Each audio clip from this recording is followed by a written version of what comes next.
사도행전 2장에 보면 사람들이 함께 이렇게 막 모여서 살았다 그러니까 지금도 다 같이 함께 모여서 사는 것이 그게 다 좋은 건 줄 아는데 그것 아닙니다. 청년 학생들은 혼자니까 그럴 수 있어요. 젊은 사람들은 그러잖아요. 사춘기 이상 되면 다 친구들을 더 좋아하거든요. 그래서 친구들끼리 모여서 이렇게 있고 같이 얘기하고 놀고 하는 걸 좋아하지만 어른들은, 가정이 있는 사람들은 저는 한꺼번에 다 모여 살아 이렇게 저는 안 해봤어요. 그렇게 말하지도 않지만 그렇게 얘기해도 되는 것도 아니에요. 그렇게 가정이 있는 사람들은 가정을 가져야 돼요. 가정에서 더 행복하셔야 된다고. 그러면서 자유롭게 모여야 된다고요. 그러니까 저 마음을 잘 아시라고요. 성경에 있는 다 같이 모여 산다 이렇게 하는 그 사도행전 2장의 내용은요, 그 공동체 생활한 것은 젊은 사람들은 가능하지만 어른들은 불가능합니다. 이게. 그러면 어른들이나 학생들, 청년들이 다 같이 가능할 수 있으면 언제 가능하냐면 전쟁 났을 때. 전쟁 났을 때나 세계적인 기근이 왔거나 세계적으로 자기를 스스로 살아갈 수 없는 그런 사람들이 모였을 때는, 그때는 그렇게 살아야죠. 서로 도와야 되니까. 서로 한 명이라도 더 같이 옆에 있어야 서로 도움이 되고 그러니까. 그럴 때는 그렇게 해야죠. 그때 당시에 사도행전 2장의 당시에는요, 제자들을 다 잡아 죽일 때입니다. 제자들을 다 잡아 죽일 때이기 때문에 어차피 집도 필요 없어요. 그때는 집에 있을 데가 없는 거예요. 잡히면 다 죽으니까. 그러니까 이 사람들이 모여서 막 지하 동굴에도 숨고 자기들끼리 모여서 예배드리고 막 이렇게 했어요. 도망치면서. 그때는 지금의 전쟁보다 더 심각한 때니까. 진짜로 예수 믿는 사람들만 잡아다 죽이니까요. 그때는 그랬다고요. 그럴 때는 전체적으로 공동체가 이루어지는 게 좋죠. 나누어서 이렇게 공동체가 이루어지는 게 좋은데, 지금 그런 때가 아닐 때는, 전쟁이 일어났거나 뭐 갑자기 기근이 와서 모두가 막 굶어 죽거나 막 이런 게 아니면 청년 학생들 정도는 조금 같이 이렇게 모여 있을 수 있고 그럴 수 있는데, 가정 있는 사람들은 다 각자 자기 가정에서 자녀들을 잘 돌보고 행복하게 그렇게 사셔야지. 그게 정상이지. 제 마음을 잘 아시라고요. 성경에 나와 있다고. 그 공산주의 주장하는 사람, 사회주의 주장하는 사람, 전체주의 주장하는 사람 다 어디 얘기하는 줄 알아요? 사도행전 2장 그거 얘기하는 거예요. 그게. 그래서 공동적으로 다 서로 분배해야 된다. 똑같이 나눠 먹어야 된다. 이렇게 하는 게 다 그래서 나온 거예요. 거기서. 사도행전 2장 거기서. 그런 여기 상황을 다 알아야지. 상황을. 예? 상황을 다 알고 머리로 생각해보고 그 일을 처리해야지. 생각도 안 해보고 그냥 무조건 막 그러면 안 돼요. 자, 지금 전 세계적인 흐름이 그런 쪽으로 가자고 지금 막 주장한단 말이에요. 사회주의, 전체주의, 공산주의 막 이러면서 뭐 자유주의 신학, 인본주의 막 이런 계속 사람을 중심으로 막 이렇게 지금 흘러가고 있어요. 지금 막 물이 위에서 아래로 확 흘러가는 것처럼 흘러가는데 도저히 이 물줄기를 바꿀 수가 없어요. 이게 하나님 말고는. 이게 지금 하나님 말고는 바꿀 수가 없고, 여러분 우리 가정, 우리 교회만큼은 여러분 자녀들에게 이걸 잘 교육시켜서 우리 가정만큼 잘 지켜보자는 거예요. 지금 시대에 우리 교회만큼은 잘 지켜보자, 이런 얘기입니다. 무슨 얘기인지 아시겠죠? 예. 그러니까 복음을 모르니까 사람들이 막 율법적이 되는 거야. 자기만 옳다고 또 하는 거야. 막 방종하는 거야. 하나님을 막 제껴놓고 인간이 막 인간 중심으로 이렇게 막 자꾸 하다 보니까 잘못되는 거예요. 안 된다고. 그런 사상이 지금 막 교육적으로도 학교적으로도 뭐 매스컴을 통해서도 계속 흘러나오기 때문에요. 도저히 못 벗어난다고. 지금 이 흐름에서는 제가 볼 때. 그래서 교회적으로나 가정적으로만이라도 적어도 우리 교회만큼이라도, 우리 교회에 속한 가정들이라도 제대로 된 생각들을 하고 살자. 복음을 가지고 살자. 진짜 복음이 무엇인지를 알고 살자는 거예요. 자, 전체주의, 사회주의 공동 분배 원칙을 가지고 있습니다. 이 사람들은요. 그러니까 이럴 때일수록 우리는 자유를 선포해야 할 그런 때이기 때문에 이 자유를, 진정한 자유가 무엇인지를 여러분에게 선포해요. 그게 복음이거든요. 그래서 이 전체주의, 사회주의, 공산주의 이런 사람들은 평등을 내세웁니다. 다 평등하다. 사실은 그 속에 들어가면은 엄청 계급주의예요. 잘 먹는 놈만 잘 먹고 뭐 아닌 사람은 다 힘들어지고 이렇게 하는 그런 그 속에는 그런데 말로는 평등 하는 거예요. 말로는 공동 분배하자는 거예요. 그 듣기는 뭐 가난한 사람들이야 듣긴 좋지만 부자들은 듣기에 좀 껄끄러운 얘기들이죠. 그러니까 이 사람들이 부자들은 말 안 들어먹는다. 저 부자들 갖다 쳐내자 이렇게 되는 거예요. 근데 뭐 일한 대로 부자들 될 수도 있는 거고 또 내려받아서 또 부자 된 사람도 있고 그렇잖아요. 그걸 갖다가 다 무시해버려요. 그래서 평등 내세우다 보니까 성평등 이러는 거예요. 성평등. 그런 얘기를 잘 들어봤죠, 여러분? 성평등. 그거 다 거기에서 나오는 얘기들이에요. 차별 금지. 서로 구별해서는 안 된다. 금지해야 된다. 차별하지 말자. 요것도 그래서 기독교나 뭐 다른 종교나 다 똑같아야 된다. 이렇게 얘기하는 그런 차별 금지. 이게 다 거기서 나오는 얘기예요. 유물론 뭐 영혼이 없다. 뭐 영혼 그러니까 이런 모든 뭐 이 세상의 물질처럼 우리 인간도 다 물질로 돼 있다. 뭐 이렇게 얘기하는 유물론, 진화론. 이게 다 어디서 출발하는 거냐면 신이 없다는 데서 출발한 거예요. 신이 없다. 신이 없으니까 인간이 인간 나름대로 생각해서 과학적으로 의학적으로 만들어 보자 해서 이게 만들어지는 거라고요. 이게요. 잘 우리가 생각해 보십시다. 자유민주주의라고 그래요. 우리를 자유민주주의. 그럼 자유민주주의가 뭐냐면 자유민주입니다. 자유민주. 우리 인민민주가 아닙니다. 잘 들으셔요. 인민민주 아닙니다. 자유민주예요. 자유가 들어간다고. 그러니까 공산주의나 이런 데는 자유를 자꾸 빼버리는 거예요. 자유를 자꾸 빼려고 그래. 그러니까 다른 말로 붙이는 거야. 인민, 민주 이런 식으로. 그런데 그게 아니야. 우리는 자유민주예요.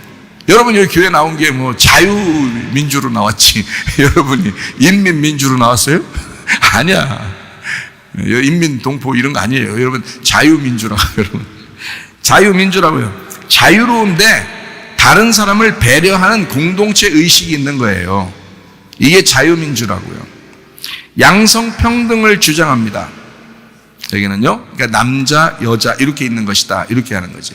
모두 다 똑같아. 이게 아니고 남자, 여자 좀 다르지만 서로 평등하다. 해서 남자, 여자는 다르지만 서로 평등합니다. 하나님 안에서는 다 평등합니다. 이게 양성평등이라는 거예요. 양성평등을 주장해요. 기독교 정신의 우수성을 인정합니다. 자유민주는요. 이게 유실론에서 나온 거예요. 유실론. 그러니까 신이 없다는 게 아니라 신이 있다에서 나온 거예요. 그러다 보니까 창조론을 주장하죠. 신이 없다에서 출발하는 건 무신론이고요. 신이 있다에서 출발하는 걸 유실론이라 그러나요. 그러니까 자유민주는 신이 있다에서 출발하는 거예요. 그러니까 창조론이죠. 창조론을 주장할 수 있죠. 자, 이런 사람들은 훈련과 교육을 통해서 건전한 사회를 이루어 나가려고 애씁니다. 훈련과 교육을 통해서. 자유민주주의 나라에서 한국에 온 선교사들이 시작하면 뭐 했어요? 뭘 시작했어요? 교회를 먼저 지었어요. 그리고 병원을 지었어요. 그리고 학교를 지었습니다. 왜 그런지 아시겠죠?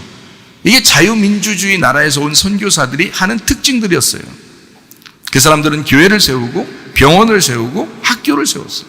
왜냐하면 그게 훈련이었으니까. 그게 교육이었으니까. 교육이 안 돼서 사람들이 무식하게 살고 있으니까. 그래서 교회와 기독학교에서 지금은 이 부분들을 담당하는 것입니다. 교회에서 이런 교육을 하고 그리고 기독학교에서 이런 교육을 진정한 자유민주에 대한 이야기를 같이 나눌 수 있는 거죠. 우리도 모르는 사이에 세상적인 지식이 사탄적인 시스템으로 좌경화되어 가고 있습니다. 실제로 그렇습니다. 우파도 좌파도 어우를 수 있는 주님의 사랑이 필요할 때라고 저는 믿습니다. 원래 진보나 보수라는 것은 둘 다 좋은 단어예요. 제가 오늘 설명을 해드리려고 하는 건 지금 좀 극단적으로 사용하는 사람들이 있어서 문제지, 뭐 난 보수야, 나는 좌파야, 뭐 이렇게 하는, 나는 진보야, 나는 뭐 보수야, 뭐 이렇게 극단적으로 사용해서 그렇지, 사실은 좋은 단어예요. 진보라는 말도 좋은 단어고 보수라는 말도 좋은 단어입니다. 원래요. 보수는 뭐냐면 좋은 전통을 지키자 하는 데서 출발하는 거예요. 우리 좋은 전통이 있잖아. 그러면 어른을 공경하고, 이 좋은 전통이잖아요. 그러면은 다른 어떠한 너희들 인권이 너무 중요해, 너희들은 네 마음대로 살아야 돼 라는 아무리 누가 얘기해도 좋은 전통이라는 게 있으니까 어른들을 공경하게 되죠. 그 좋은 전통이란 말이에요. 그런 좋은 전통을 지켜야 된다 해서 보수라고 그러는 거야. 지킨다 해서 보수라고.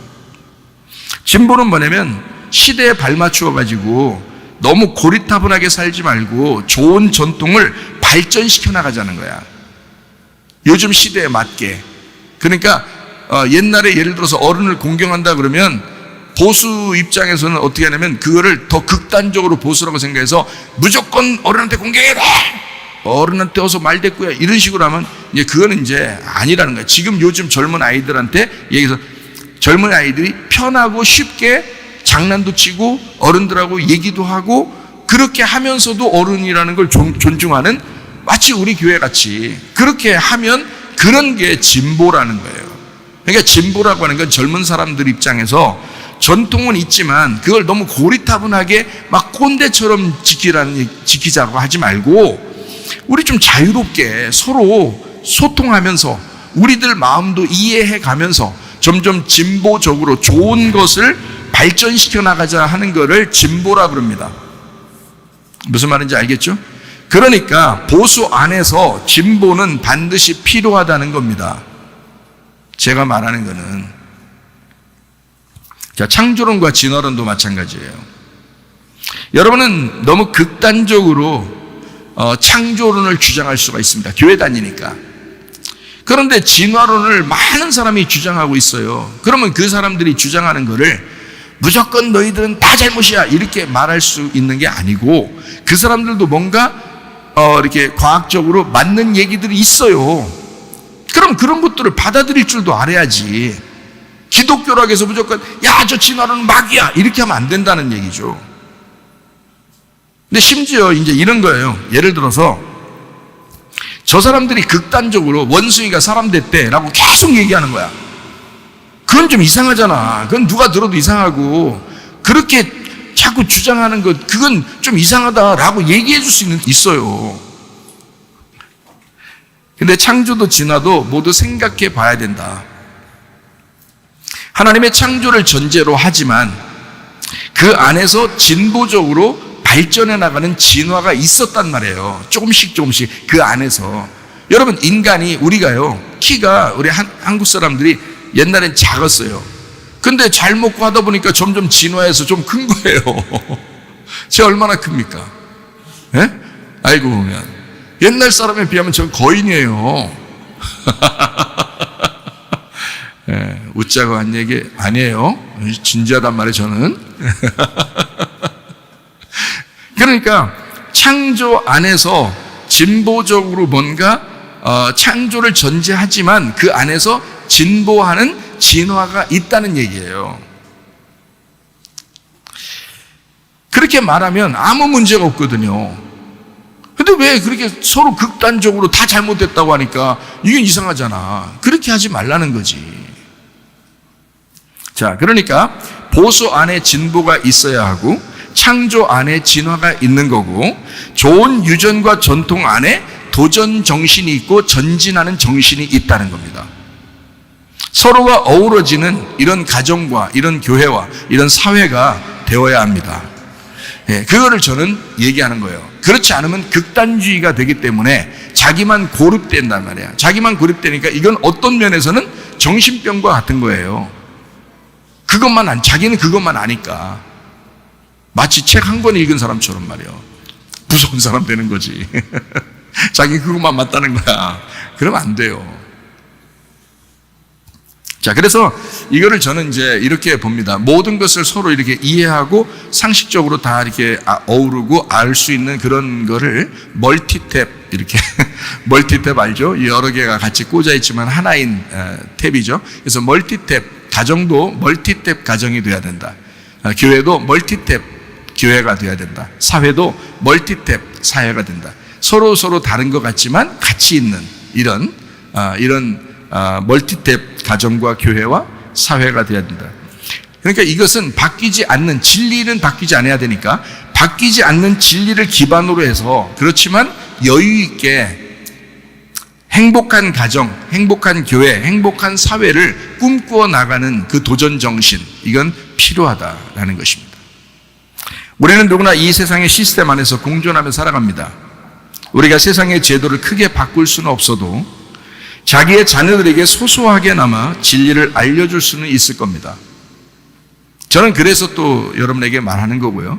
뭐 다른 데 가서 제가 막 유명한 사람이 돼서 다른 사람에게 많이 말은 못해도 우리 교회에게는 말할 수 있고 우리 가정에는 말할 수 있으니까, 여러분이 이런 얘기들이 옳다 그러면 가정에서는 그 얘기를 해줄 수 있지 않겠나. 자녀들에게 소소하게.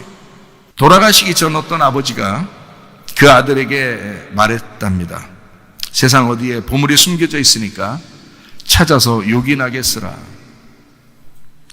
그 보물을 찾겠다고 나선 그 나그네가 어느 나라도 가보고 광야에도 돌아다녀보고 시냇물가도 가보고 바닷가도 가보고 산에도 가보고 들에도 가봤습니다. 어느 곳을 다녀봐도 그 원하던 보물을 찾을 수가 없었답니다. 그래서 터덜터덜 자기 집으로 돌아와서 마당에 밭을 일구어 그래도 식물이라도 심어먹고 내가 살아야 되겠다, 채소라도 심어먹고 살아야 되겠다 해서 밭을 파고 있는데 그 밭 안에서 뭔가 쨍그랑쨍그랑 소리가 나는 거예요. 알고 보니까 옛날 조상들이 묻어두었던 보물들이 잔뜩 그 안에 있었던 겁니다. 우리가 찾는 진리도 이 세상 어느 곳을 다녀 찾아보려 했지만은 결국 내 마음 안에서 발견되는 것입니다. 진리가 하나님의 말씀 성경에서 발견되는 거예요. 다른 데서 발견되는 게 아니에요. 결국 진리라고 하는 건 하나님의 말씀, 그 말씀을 깨닫는 우리의 마음에서 발견되는 거야. 멀리 어디에 보물이 있는 게 아니에요. 우리의 마음 안에 보물이 있다 이 말이에요. 모두가 자기가 옳다, 다른 사람은 틀리다, 이렇게 주장하고 있습니다. 대부분이 그렇다는 거예요. 한 명도 빼놓지 않고 다 그렇다는 얘기는 아니에요. 대부분이 그렇더라 이 말이에요. 나름대로 진리를 찾아보겠다고 애쓰고 있는 것 같아요. 사실 가까운 곳에 진리가 숨겨져 있습니다. 성경은 마음과 생각의 뜻을 판단한다고 우리에게 말씀합니다. 히브리서 4장 12절 말씀이에요. 하나님의 말씀은 살아있고 활력 있어 좌우의 날선 어떤 검보다도 예리하여 혼과 영과 및 관절과 골수를 찔러 쪼개기까지 하며 또 마음의 생각과 뜻을 판단합니다. 이렇게 되어 있습니다. 하나님의 말씀을 받을 때 우리의 생각과 뜻이 바로 정립된다 그 말이에요. 바로 정리가 된다. 우리에게 독특한 기관을 주신 양심이라는 게 있어요. 이 양심은 우리가 옳고 그름을 잘 분별하고 살도록 그렇게 하는 것입니다. 그러니까 누가 나를 사랑하는지, 누가 진리를 말하는지를 양심이 바르게 알 수 있다는 말이에요. 이게 진짜 옳은 말씀인지 그 양심이 들어보면 안다는 겁니다. 그러니까 양심에 바르게 생활하면 돼요. 그게 우리 속에 있는 굉장히 독특한 기관이에요. 성경을 알든 모르든 그 양심이라는 게 사람들에겐 살아있어서 그 양심으로 이게 판단하게 돼 있거든요. 이게 옳은 말씀이다, 이게 그른 말씀이다 알게 돼 있어요. 기본적으로 자유를 주셨습니다. 그 안에서 양심이 활동하면서 세상을 분별해 나갑니다. 그런 면에서 양심에 거리끼지 않고 살아가는 것은 우리에게 중요합니다. 복음도 마찬가지예요. 복음을 찾겠다고 성경 안에서 동분서주해도 결국 율법이라는 말씀 안에서 그 복음이 발견되어야 합니다. 율법도 중요하고 복음도 중요합니다.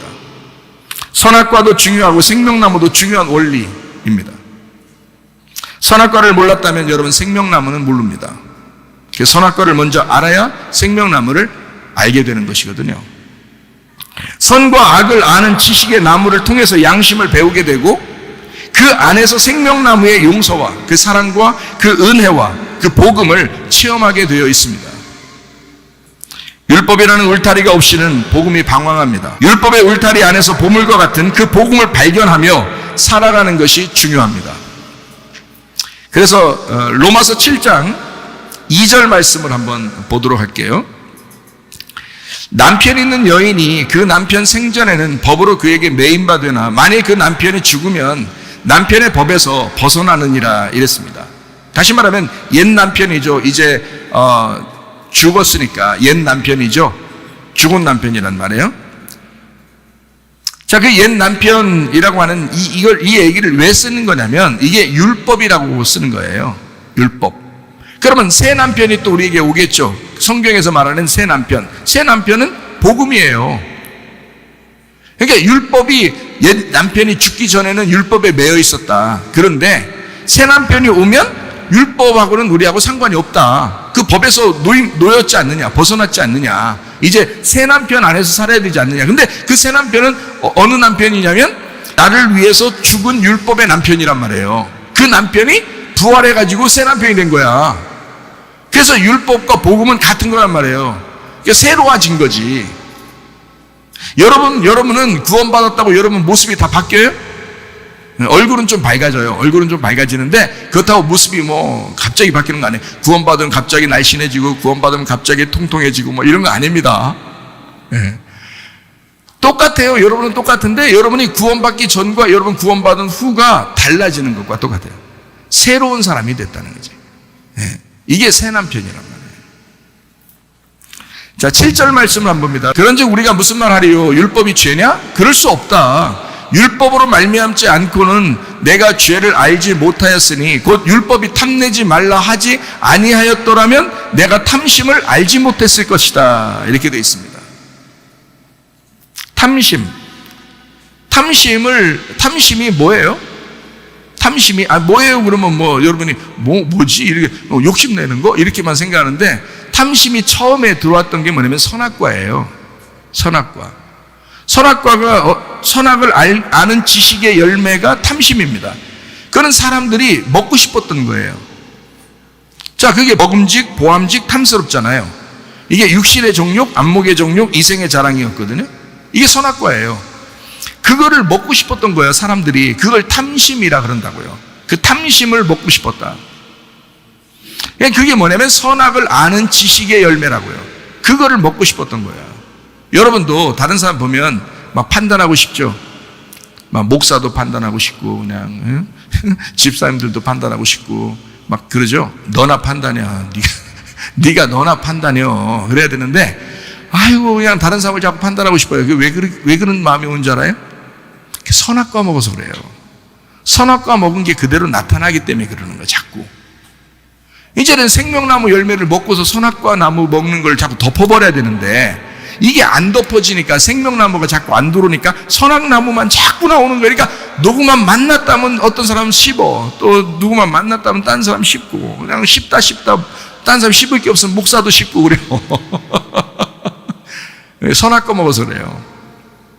네. 그러니까 여러분이 거기에 현혹되면 안 됩니다. 이게 탐심이란 말이에요. 탐심이 뭔지를 알았더라면 이렇게 되잖아요. 그 탐심이 우상숭배라고 그러잖아. 그게 선악과라고.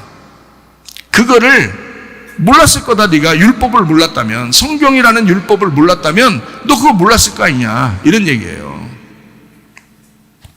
그래서 이 탐심이라고 하는 게, 그래서 율법 말씀을 제대로 깨달으면 우리가 이 탐심이 뭔지를 알고 안 할 텐데, 이 탐심을 모르니까 이 탐심이라고 하는 것을 계속 하는 사람이 있어요. 그거를 성경에서는 음녀와 짐승이라고 그러는 거예요. 음녀와 짐승. 그게 요한계시록까지 나가는 거예요. 그래서 너희가 이 음녀가 간음하는 이 음녀의 간음이 탐심이고 그게 선악과야. 그러니까 여기에서 벗어나는 걸 신부라 그러는 거예요. 요한계시록에서는 요걸 이 탐심에서 벗어나는 거, 선악과에서 벗어나는 걸 신부라 그러는 거야. 그러니까 아직도 여러분이 막 비판하고 판단하고 사람들 막 씹어 돌리고 그러면 당신은 선악과 먹고 앉아 있는 거야. 지금 당신은 음녀라고. 성경의 음녀는 이상한 짓을 해서 음녀가 아니라 그런 마음을 가진 걸 음녀라 그런다고요. 선악과 먹은 걸 음녀라 그런다고. 그게 우상숭배라고. 그래서 우리는 신부가 돼야 돼. 생명나무 열매를 먹어야 돼요. 음녀와 구별돼야 됩니다. 이게 구별해서 신부가 돼야 된단 말이에요. 그래서 거룩한 선과 악의 구별법, 어떻게 구별하느냐, 이게 탐심이라는 걸 통해, 이게 뭐냐라고 하는 걸 구별하는 이 구별법이 율법이에요. 율법. 그 구별하라고. 어떤 게 옳고 어떤 게 그른지 요거를 구별하라. 이게 그 탐심을 알게 해주는 거란 말이에요. 지금 제가 탐심을 알게 해줬죠? 이게 율법이라고요. 이게 율법이라는, 이게 나누어서 딱 구별해주는 그 법을 율법이라고 그렇게 말한다. 그러니까 율법이 나쁜 거라고? 아니라고. 알려주는 거니까 나쁜 게 아니다라고 얘기하는 거죠. 무슨 말인지 아시겠죠? 네. 자, 로마서 7장 9절 말씀입니다. 전에 율법을 깨닫지 못했을 때에는 내가 살았더니 계명이 이름에 죄는 살아나고 나는 죽었도다 이랬습니다. 무슨 말인지 아시겠죠? 이제 율법이 자기를 치는 거예요. 그러다 보니까 율법으로 자기가 죽는 거란 말이에요. 복음은 우리를 살리죠. 복음은 우리를 살리는 거고 율법은 우리를 죽이는 거고, 그죠? 예. 그러니까 바울도 로마서를 쓰면서 이런 설명을 다 해놓는 거예요. 율법에 정통한 사람이 누구예요? 바울이죠. 율법에 정통했던 사람이 바울이었고, 그때 너무 심란했어요. 왜냐하면 자기가 사람을 때려 죽일 정도로 자기는 율법에 너무 올인했던 사람이거든요. 근데 그러면 그럴수록 자기가 황당한 거야. 자기가 황망하고 막 너무 괴로운 거예요. 그렇게 살다가 사람까지 죽였는데 예수님을 만난 거야. 복음을 만나니까 율법이 다 깨달아지는 거예요. 자기가 이제까지 율법을 정통으로 알고 있다고 생각했는데 그게 껍데기만 알고 있었던 거야. 율법이라는 게 이런 거였구나. 이게 나쁘다는 얘기가 아니라 복음으로 덮어주는 거였구나라는 것을 깨달은 거예요. 그래서 예수님을 만나가지고 율법을 정확하게 아니까 로마서 7장을 설명하는 것입니다. 죄를 까발리는 죄의 법이다. 죄를 심판하는 선악의 법이다. 이게 율법이었구나 라고 하는 것을 알게 된 것입니다. 자기는 거기에 매료돼서 그것만 알고 있었잖아요. 근데 복음이라는 걸 만났잖아요. 그러니까 율법이 뭐라는 걸 정확히 알게 된 거예요. 그거를 쓴 게 로마서 7장이에요. 그냥 여러분이 읽기만 하면 잘 어떤 때는 이해가 잘 안 되는 말씀들이 많아요. 로마서, 갈라디아서 이런 게. 근데 이렇게 설명을 이렇게 하나 해주면 이런 것이었구나 이렇게 구별이 되죠. 이렇게 로마서 7장 10절 말씀, 생명에 이르게 할 그 계명이 내게 대하여 도리어 사망에 이르게 하는 것이 되었도다. 율법은 사망의 법이다 라는 얘기예요. 로마서 7장 14절 말씀이요, 우리가 율법은 신령한 줄 알거니와 나는 육신에 속하여 죄 아래 팔렸도다. 육신은 죄 아래 팔렸다. 그러니까 육신은 죄를 지을 수밖에 없다 이거야. 근데 율법이 가만 놔두질 않는다 이런 얘기죠. 로마서 7장 25절 말씀이요, 우리 주 예수 그리스도로 말미암아 하나님께 감사하리로다. 그런즉 내 자신이 마음으로는 하나님의 법을, 육신으로는 죄의 법을 섬긴다. 무슨 말인지 아시겠죠? 그죠? 예. 육신은 죄의 법을 섬겨서 죄가 자기를 까발려야 되니까, 그죠? 율법이 자기를 까발려야 되니까. 그런데 영적인 하나님의 법은요, 영의 법이니까 마음으로는 그걸 섬긴다 이 말이에요. 마음으로는 우리가 그 복음을 섬기는데, 근데 육신적으로는 율법이 자기를 쳐줘야 된단 말이죠. 그래야 날마다 죽는 거지, 그죠? 그래야 날마다 부활해야 되고, 그죠? 그것이 이 바울도 그 마음이 있었단 말이에요. 그래서 육신은 죄의 법을 섬긴다 이렇게 말하는 것은 죄를 까발리는 율법이다. 율법이 나를 죄를 까발려 주지 않으면 내가 어떻게 죄를 알겠느냐 이런 얘기죠. 죄와 사망의 법이다. 그래서 죄와 사망을 주는 법이다 라고 율법을 얘기하는 거란 말이죠. 율법은 죄를 까발리는 법입니다. 그리고 죽음까지 몰고 가는 법입니다. 죄를 까발려서 그대로 두는 게 아니라 죽음까지 데리고 가는 거예요. 그러니까 죽음까지 가서 죽어야 없어지는 법이에요. 그게 율법이에요. 죽어야 없어지는. 그러니까 여러분이 죽을 때까지는 그게 괴롭힐 거란 말이에요. 그러니까 진정한 구원 받으려면요, 율법이 여러분을 괴롭히지 않도록까지 돼야지. 그러려니까 율법이 나를 죄를 까발리고 이것을 드러내고 우리 자신을 죽기까지 몰고 갈 때 끌려가셔야 된다는 거지. 그리고 거기서 내가 죽어야 율법이 없어진단 말이에요. 자, 율법이 이제 나를 죽여서 내가 죽어야 없어지는 법이니까 이거는 예수 그리스도의 십자가의 법이죠. 무슨 말인지 알겠어요?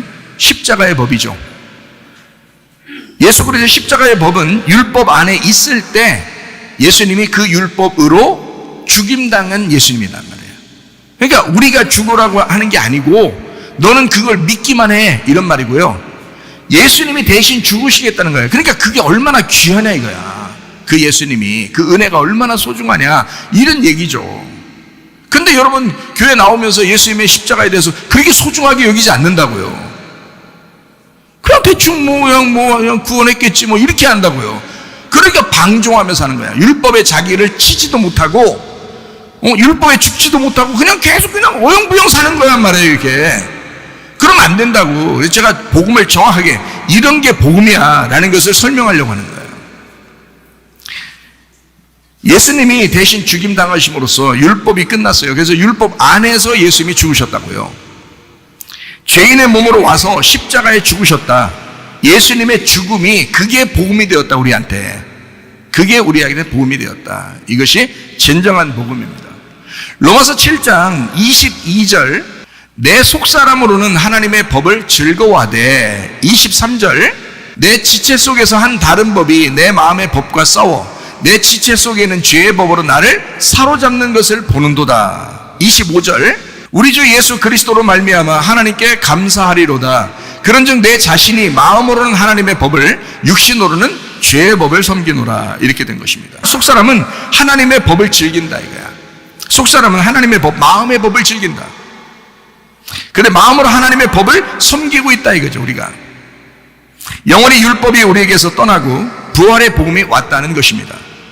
이것이 이제 회개고, 이게 진짜 은혜고, 이게 복음이고, 이게 구원이라고요.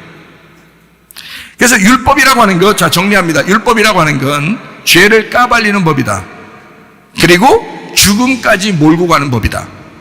그래서 결국 죄와 사망의 법이다라고 한 것입니다. 율법을. 그럼 은혜는 뭐냐? 은혜는 복음으로 부활시키는 법이에요. 그럼 부활만 시키면 끝나느냐? 아니다. 부활시키고 성령으로 교회를 세우는 법입니다. 그게 은혜입니다. 그래서 생명의 성령의 법이라 그러는 거예요.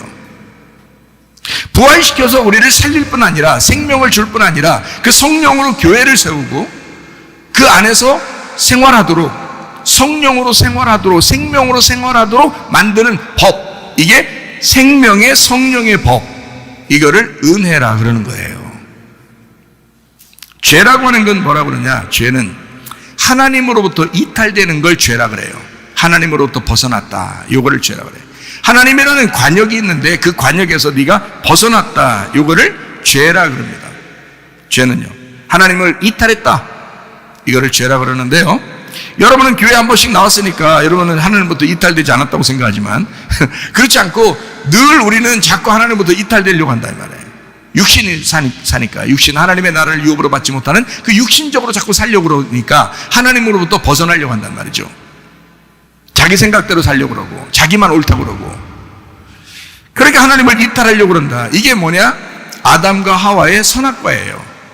그것이 아담과 하와의 선악과, 그걸 죄라 그러는 거란 말이에요. 그 아담과 하와의 선악과는 벗음을 부끄러워하는 거죠. 벗었음을 부끄러워하는 거. 이걸 뭐라 그러냐? 하나님하고 떨어뜨려 놓는 것입니다. 하나님하고 분리를 시키는 거야. 선악과가요. 원래는 하나님이 나타나든 나타나지 않든 하나님하고 하나였어요. 근데 하나님하고 자꾸 떨어지게 만드는 거야. 그거를 분리. 그래서 가정을 자꾸 떨어지게 만들거나 교회에서 자꾸 떨어지게 만들거나 이러면 이상한 사람입니다. 나누어 내고 분리를 시키고 나누고 판단하고 비판하는 거, 이게 다 나눔이거든요. 이거는 하나님이 좋아하지 않습니다. 그걸 죄라 그럽니다. 성경적인 죄예요.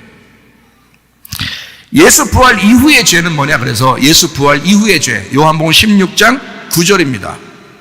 예수 부활한 다음에 이제 지금 우리들한테 무슨 죄가 있냐? 죄에 대하라 함은 그들이 나를 믿지 아니하며, 이게 죄예요.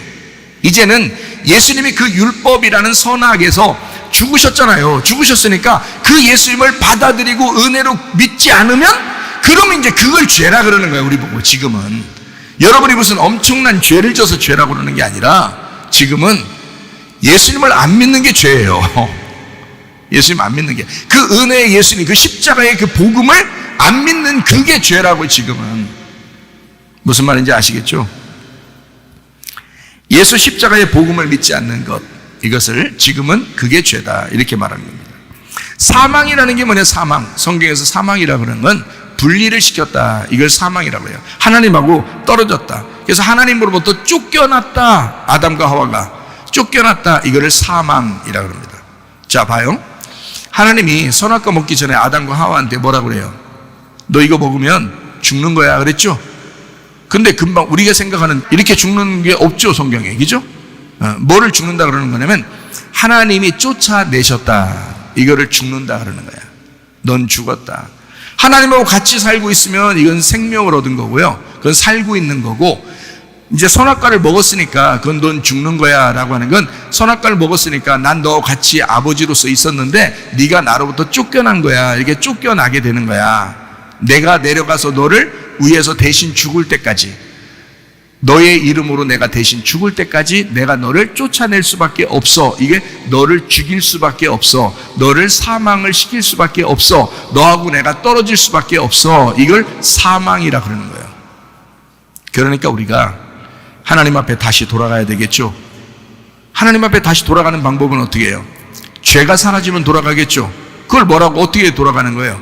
예수님을 믿으면 죄가 사라진다니까. 그거라고요. 그래서 돌아가는 거예요, 주님께. 자, 6월절 어린 양 예수님이 대신 돌아가셔서 우리는 구원을 얻게 되었습니다. 어린 양 예수님이 침례를 받으실 때 우리가 안수해서 모든 죄가 어린 양에게 넘어가 버렸습니다. 광야에서 3가지 시험을 이기시고 선악과 마귀의 죄를 예수님이 이기셨습니다. 3년 반 동안 아버지의 일을 충실히 하면서 천국의 복음을 선포하셨습니다. 십자가에 달려 돌아가시면서 우리가 죽어야 할 사망도 끝냈습니다. 우리는 이 사실들을 마음으로 믿고 의에 이르고 입으로 시인하여 구원받는 것입니다. 다른 게 복음이 아니에요. 이게 복음이라고요. 로마서 8장 2절 말씀, 이는 그리스도 예수 안에 있는 생명의 성령의 법이 죄와 사망의 법에서 너를 해방하였다 이랬습니다. 생명의 성령의 법, 이건 마음의 법이라고 그러죠. 하나님의 마음을 얘기합니다. 이걸 복음이라고 그래요. 그래서 복음을 전한다라고 할 때 제가 다른 말로 뭐라고 여러분에게 자주 설명하냐면 하나님 마음을 알게 하려고 한다, 이렇게 말하죠. 하나님 마음을 알게 하려고 한다. 그게 복음이었다. 그게 복음이라는 거야. 그게 좋은 소식이라는 거야. 그건 부활의 성령이 제공하는 생명이야. 그래서 이 말씀을, 하나님의 마음을 자꾸 듣게 되면 사람이 바뀌어. 자기가 달라져. 자기 속에 있는 마음이 행복해져. 천국이 들어와 자기 속에. 그게 하나님의 마음이라는 복음이야. 이런 얘기를 여러분에게 자주 합니다. 죄와 사망의 법이라는 건 뭐냐? 죄를 알게 하고 죽이는 율법이에요. 사망을 주는 심판을 얘기합니다. 거듭남이 필요한, 다시 태어나는 게 필요하니, 다시 살려주는, 태어나는 게 필요하니까 죽여야 되잖아요. 그래서 죽이는 법, 이걸 죄와 사망의 법이다. 그러니까 이 죄와 사망의 법은 구원을 도와주는 법이란 말이에요.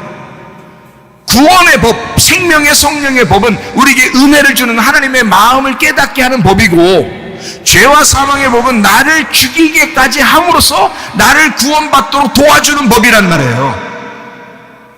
정리가 되죠, 여러분? 무슨 말인지? 그래서 민수기 21장에는 불뱀과 눕뱀이 같이 나오는 겁니다. 불뱀은 죽이는 법이고요, 눕뱀은 살리는 법이란 말이에요. 이 두 가지가 같이 나오는 거예요. 그래서 하나는 죄와 사망의 법이고 하나는 생명의 성령의 법인 거야. 이게 로마서 8장 2절에 나와 있는 생명의 성령의 법이 죄와 사망의 법에서 너를 해방시켰다. 이게 복음이라고요. 이게. 그래, 진짜 복음을 깨달으면 여러분 행복하셔야 돼. 여러분 가정도 행복하셔야 돼. 교회도 행복하셔야 돼. 여러분에게 자유가 와야 돼. 진정한 자유, 진정한 생명, 진정한 성령의 인도하심이 와야 되는 거예요. 율법과 복음은 분리된 것이 아닙니다. 율법 안에 복음이 있습니다. 선악과 안에 생명나무가 존재하는 것과 마찬가지입니다. 보수 안에 진보가 있고, 창조 안에 진화가 있고, 좋은 유전과 전통 안에 도전의식이 있습니다. 늙은 사람 안에 젊은 사람이 있습니다. 나이는 숫자에 불과해. 그러고 싶죠? 예, 맞아요. 늙은 사람 안에 젊은이가 살아요. 다시 말하면, 이 말은 무슨 말이냐면, 연세 드신 분들이 젊은 사람들을 품어줘야 된다, 그 말이야. 품어줘야 된다. 늙은 사람 안에 젊은이가 있습니다. 젊은 사람 안에는 연로한 사람을 이해해주는 마음이 있어야 됩니다. 서로 대화가 잘 안 통할 때가 있죠. 그래도 이해하려고 해야 됩니다. 그분들이 있었기 때문에 우리들이 있는 거잖아요. 그러니까 이해해 주려는 마음이 있어야 됩니다. 연로한 사람은 젊은 사람들을 돌봐주고 키워주고 지원해 줘야 됩니다. 우리 교회는 서로 사랑하는 모두가 하나입니다. 그렇게 하나가 되게 만드는 것, 가정도 하나가 되게 만들고 교회도 하나가 되게 만드는, 그리고 내 속에 있는 이 복잡한 생각들이 하나가 되게 만들어 평화를 이루는, 이것이 복음입니다. 모두 생명의 성령의 법 안에서 행복하게 살다가 주님 만나시기를 축원합니다. 은혜 아니면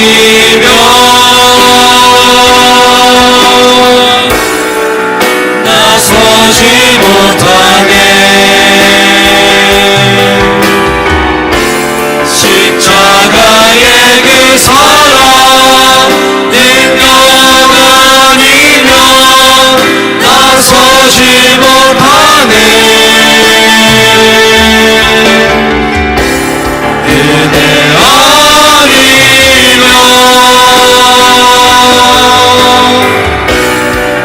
나서지 못하네.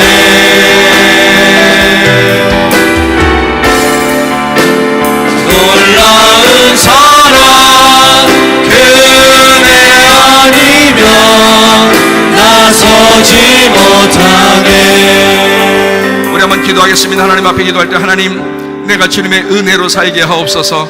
주님의 복음으로 우리의 가정이 새로워지게 하옵소서. 주님의 복음으로 살다가 주님 만나게 하옵소서. 기도합니다. 우리 하나님 아버지여, 사랑과 은혜를 감사드립니다.